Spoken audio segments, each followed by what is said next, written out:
Coming up today, we'll talk about the World of Outlaws Sprint Car Series drama at Weedsport, big cash for B-Shep, and more from the dirt racing weekend. Let's go.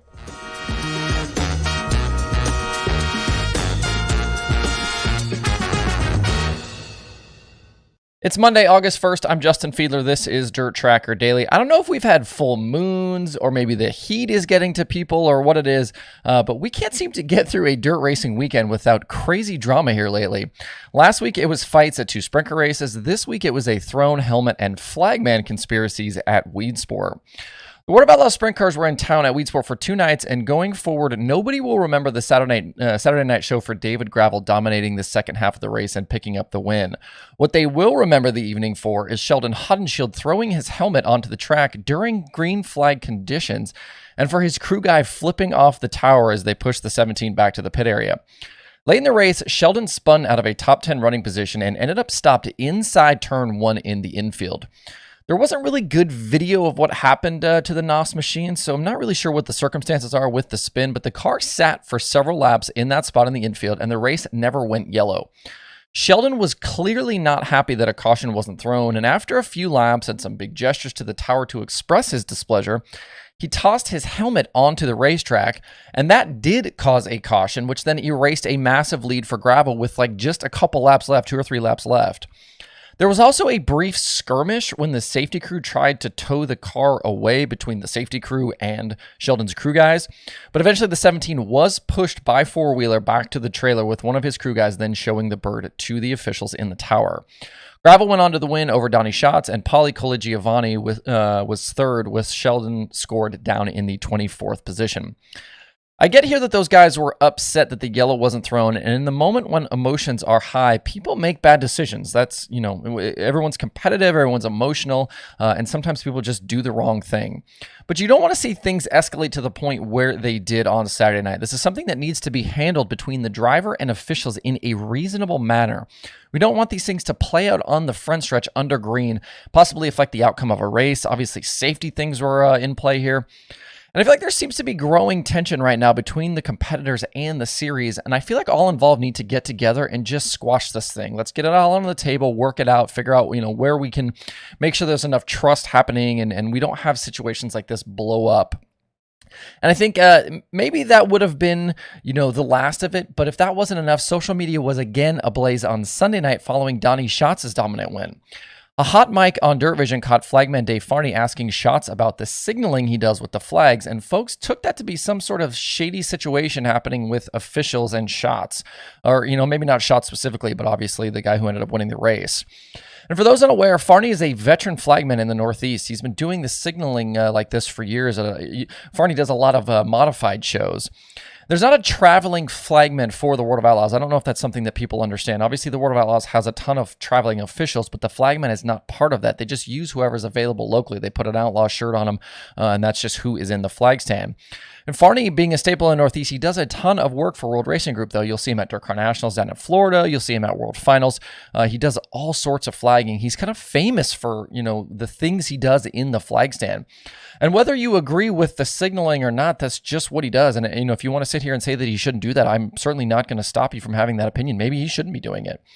But we seem to be at a point where people are just looking for any little thing to try and, cause kind of problems, drama, whatever they think, and they're going to latch on to whatever they view as evidence for some sort of larger conspiracy. That's just not happening here. I think, too, if we hadn't had the work area issues a while back between an Outlaw crew member and an Outlaw official, we had the Sheldon situation on Saturday, maybe those things don't happen. Maybe this doesn't blow up quite like it did. But it seems to me like the series has some work to do to kind of clean things up. Obviously not some great things have happened with officials and on Dirt Vision and all of this stuff. So, we'll see what happens over the next couple of weeks. But I hope, we kind of get this worked out. We don't need this tension that, there's enough drama, all that stuff happening as it is. And we've had a great championship battle. I feel like all of this is kind of taking away from the racing that's happening on track. And a lot of it kind of feels pretty unnecessary. Leaving the weekend now with the Ironman at Peevely coming up next, the Outlaw point situation has changed pretty dramatically. What was a 5-car battle a few weeks ago is now suddenly what appears to be just a 2-team fight between Brad Sweet and David Gravel. Those two are only 36 points apart. Everyone else from Macedo in third on back is over 100 points behind. We'll obviously continue to talk about this. We'll talk more about the Ironman later in the week as well. Before we move on, a couple of quick driver and team notes for the Knoxville Nationals. Swindell Speed Lab will have California driver Justin Sanders in the 39 for the next few weeks. We talked about that TBA on the entry list a few days ago, so now that one has been filled. Also, Jason Johnson Racing co-owner and crew chief Philip Dietz will bring back his Dietz Motorsports number 14 for the Nationals, and he'll have the other Macedo brother in the seat. So Carson in the JJR 41 as usual, and brother Cole in the Dietz 14. And we normally see Cole around Ohio with the Linders and that Gill Construction 18. That'll be a nice little lineup there for Dietz and JJR there for the Nationals. At Fairbury on Saturday night for the big 50,000 win Prairie Dirt Classic, nobody could run down Brandon Sheppard in the big show. The Rocket House car started on the pole and held off challenges from Mike Marlar and Bobby Pierce and eventually led all 100 laps at Fairbury. So B-Shep got 50 grand for the win, obviously nice payday, but then got an additional 50 grand for leading all of the laps. Each lap led in the feature was worth an additional $500 bonus. So very nice money there for Brandon Sheppard and that team. My win pick was Mike Marlar. He ended up finishing second with Tanner English rounding out the podium. Defending event winner Kyle Larson may have been a factor late, but he picked up a flat tire and a couple of brushes with the Fairbury wall ended his night. An incredible 81 cars were in attendance for the two-day show. PDC just continuing to show that it's a big-time event on the super late model schedule each year. Max Blair did finish 8 spots ahead of the Award of Outlaws late model series points leader Dennis Erb, but the gap is still 168 between the two. And then Tanner English is only 2 more points behind Blair with the USA Nationals at Cedar Lake coming up this week. That one features another $50,000 payday, so I'm sure you'll see a lot of guys at that race this week as well. With the All-Stars over the weekend, we had Anthony Macri picking up the big $26,000 payday at I-70 for the Race Rudine Foundation race, and Rico Abreu went 8th to the win on Saturday night at Knoxville. Rico had a nice mid-race battle at I-70 with Macri before the 39 was able to get away late.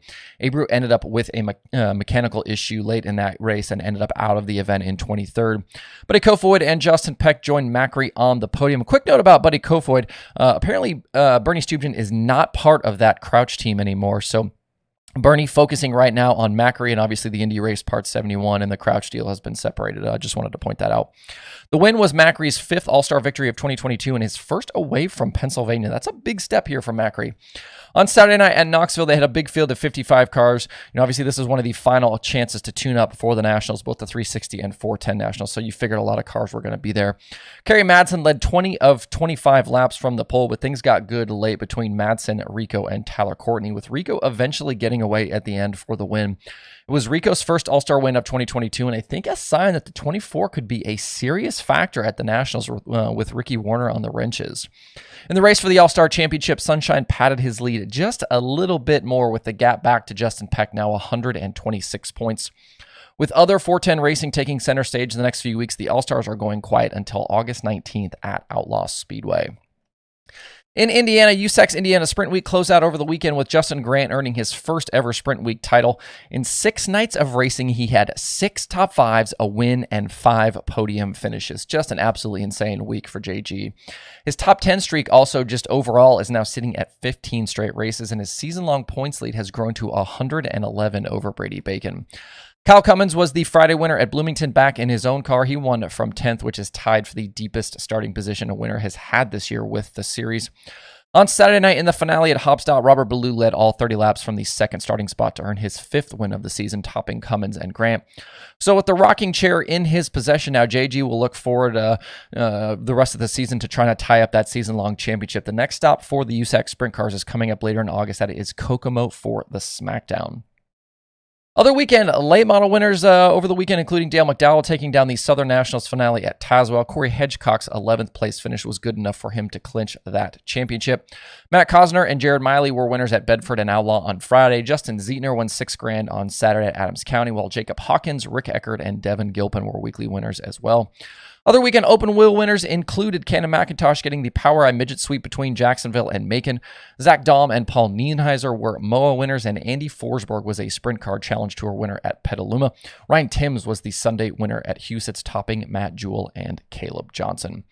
There are 2 shows on the streaming schedule today that includes Flow Racing 24/7 and weekly racing from the Clay County Fair Speedway on Speedsport. To see the full daily streaming schedule with links to watch, visit dirttracker.com/watch tonight.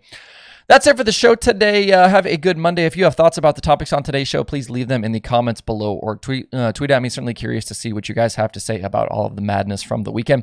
That's it for the show today. Thanks everybody for tuning in. We'll be back tomorrow for more Dirt Tracker Daily.